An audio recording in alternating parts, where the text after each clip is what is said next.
ওরে ও পরাণ বন্ধু আমার,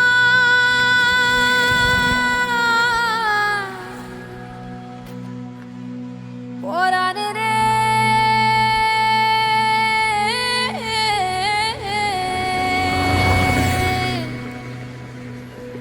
ঠেউয়ে ঠেউয়ে খবর দিলাম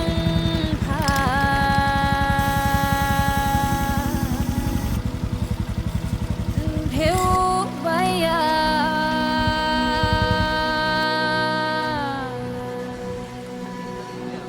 আমায় ভাষাইলে রে আমায়। राजस्थान ट्रिप मधला आजचा दुसरा दिवस.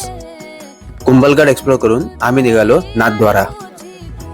थोडा प्रवास केल्यावर आम्ही एका ठिकाणी छोटासा ब्रेक घेतला, कारण गाडीचा मेंटेनन्स करणं जरुरीच होतं. मेंटेनन्स म्हणजे चेन लूप किंवा हवा चेक करणं टायर मधली, हे सर्व काम. तसं कुंभलगड वरून नाथद्वारा खूप लांब नाहीये, पण रस्ता गुगल मॅप वरून उदयपूर वरून हे टेम्पल जवळपास 48 किलोमीटर आहे. आणि श्रीनाथजी म्हणजे भगवान श्रीकृष्णांचं टेम्पल खूप सुंदर टेम्पल आहे. मित्रांनो, आपण आता आलोय इकडं कुठं नाथद्वारा मंदिरला. पण इथं ऑलॉन्सिंग आहे की आतमध्ये मोबाईल नसणार आहे, मोबाईल जमा करावा लागणार आहे. तो मोबाईल जमा करूनच आपल्याला पुढे जावं लागणार आहे. आणि गर्दी बघू शकता, गर्दी खूप आहे, खूप गर्दी पण खूप आहे. प्लस गर्दी पण खूप आहे आणि दर्शन बंद आले. आता अलॉन्सिंग आहे म्हणजे दर्शन चालू आहे बोललंय. आता किती गर्दी आहे काय आहे त्याच्यावर आहे. दर्शन भेटलं तर ठीक आहे, नाहीतर मग असंच जावं लागेल. इथं चप्पल ठेवायची आहे आणि हे इथं पुरुष प्रवेश लिहिलेलं आहे. इथून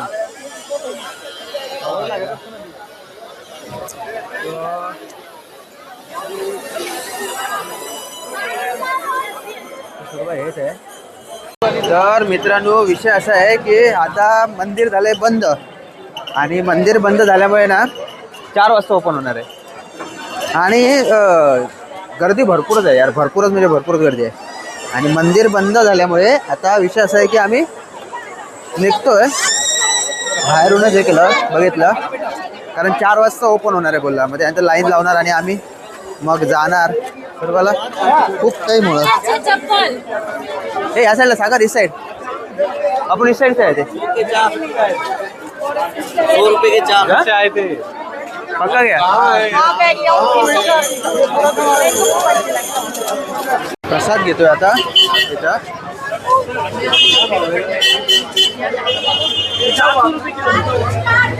कितना रुपये kilo? 400. 1 kilo poha, kachori,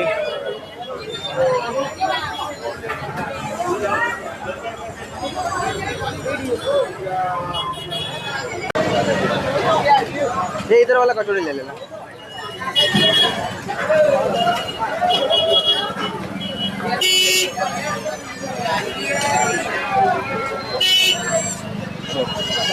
side हो जा, साइड हो जा, साइड हो जा.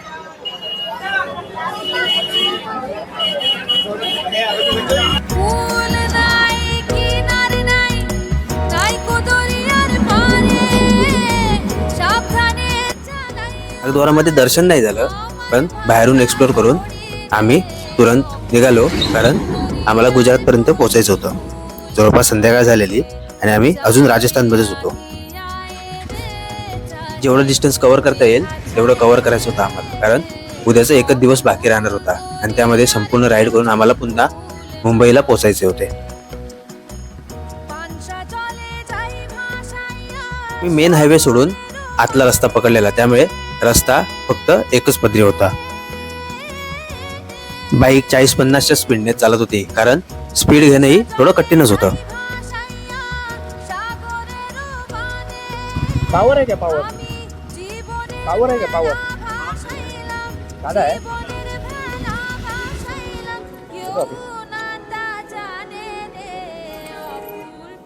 कार्ड स्वाइप आहे ना फुल करो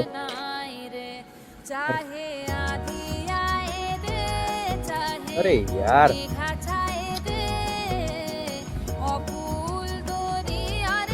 तर मित्रांनो आता वाजलेत रात्रीचे 9 आणि आता आम्ही हा जो मेन आपला मुंबईचा हायवे आहे ना मुंबईला जायला गुजरात वरून त्या हायवेला आलोय. सो आता डिसाईड करू बघू काय होतंय ते स्टे करायचा की पुढे निघायचं डिसाईड करतो ना. पण आता मला 9 वाजले 9 वाजेपर्यंत आम्ही फक्त ड्राईव्हच करत होतो आणि फायनली आता हायवेला येऊन पोहोचलो. तर भेटू आता बघू आय थिंक रूम घेतला तर रूमवरच किंवा मग दिखतंय.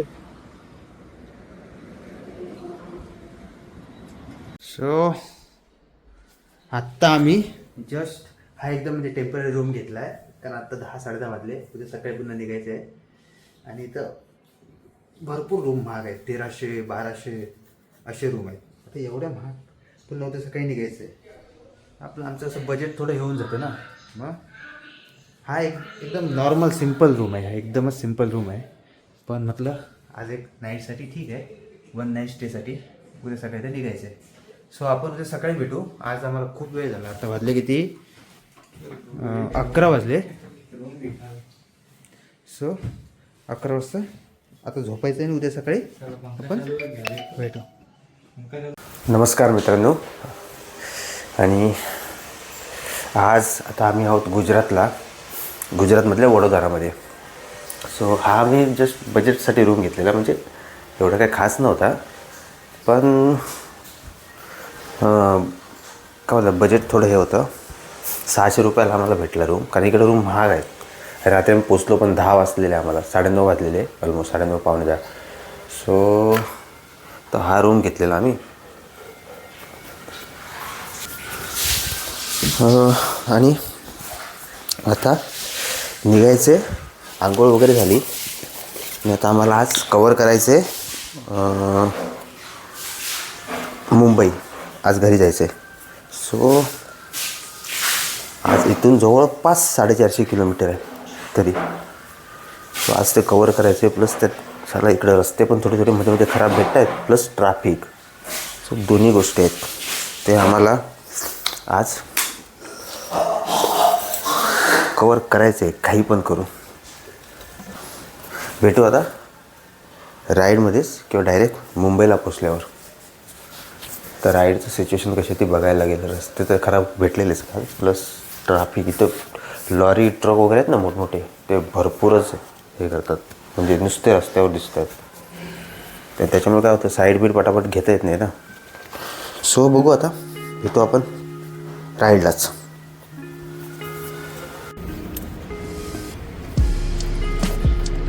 रूममधून चेकआउट करून आम्ही निघालो आज पुन्हा ट्रॅव्हल करायला बाईक राईड करायला. आजचं टार्गेट होतं गुजरातमधून मुंबई.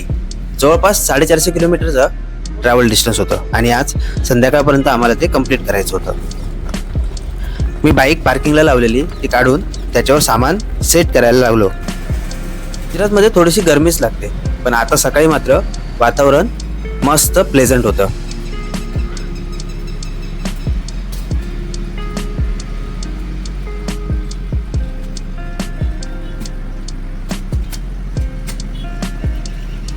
हो मित्रांनो आता मी ऑलमोस्ट वालसाडच्या इथं आलोय. वालसाडच्या थोडंसं तिकडे म्हणजे इथून 36 किलोमीटर वापी आहे. सो वापी आणि माझं घर काय डोंबिवली असतील 200 किलोमीटर आहे अजून. आणि आता वाजलेत किती 1:30 वाजला 1:30 म्हणजे जास्तीत जास्त अजून 3-4 तास लागतील म्हणजे ट्रॅफिक नाही भेटलं तर. सो आता आपल्याला जायचं आहे नाश्ता करायचा. आता मी तर ऑलरेडी मगाशी नाश्ता केला. आता हा सागर नाश्ता करतोय अंडा भुर्जी आणि चपात्या. बाकी असं काहीच आहे ढाबा.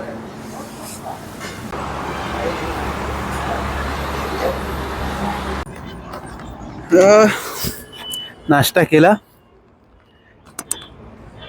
आणि आता इथून वापी 36 किलोमीटर आहे. आज बऱ्यापैकी झालं कवर तरी 9-9:30ला आम्ही निघालेलो तिकडून गुजरातच्या. काल थांबलेलो तिथून बऱ्यापैकी कवर केलं. तरी अजून 2-4 तास लागतील, 4 तास लागतील अजून. आणि पुढे डहाणूच्या पुढे मेन हे आहे प्रॉब्लेम आहे, तिथं ट्रॅफिक लागणार आहे.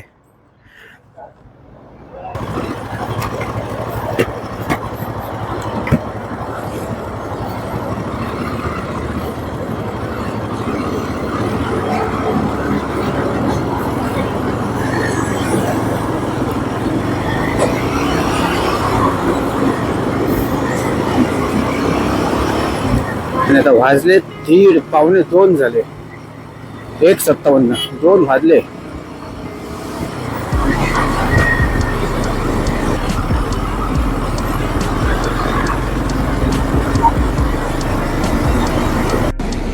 सो आपण आता हे बघ इथं काम चालू आहे. आता इथून फाउंटन एक 20 किलोमीटर असेल. फाउंटन वरून टर्न घ्यायचं आहे. इकडे नवीन रस्त्याचं काम चाललंय. सो ते बघत होतो. अजून म्हणजे मला 1-1.5 तास लागेल. 1.5 तास लागेल तर ट्रॅफिक नाही भेटलं तर ठाण्यापासून जर ट्रॅफिक भेटलं तर ते पण. आणि हा बघा कुत्रा झोपलाय बघा मस्त आहे निवांत अगदी. सो आता म्हणता राईड हळूहळू संपत चाललेली आणि आम्ही मुंबईला जवळपास पोहोचत आलेलो. तर मित्रांनो, ही राजस्थान ट्रिप तुम्हाला कशी वाटले ते नक्की कमेंट करून कळवा. तोपर्यंत तुमचे जर काही सजेशन असतील तर ते नक्की कळवा. थँक्यू.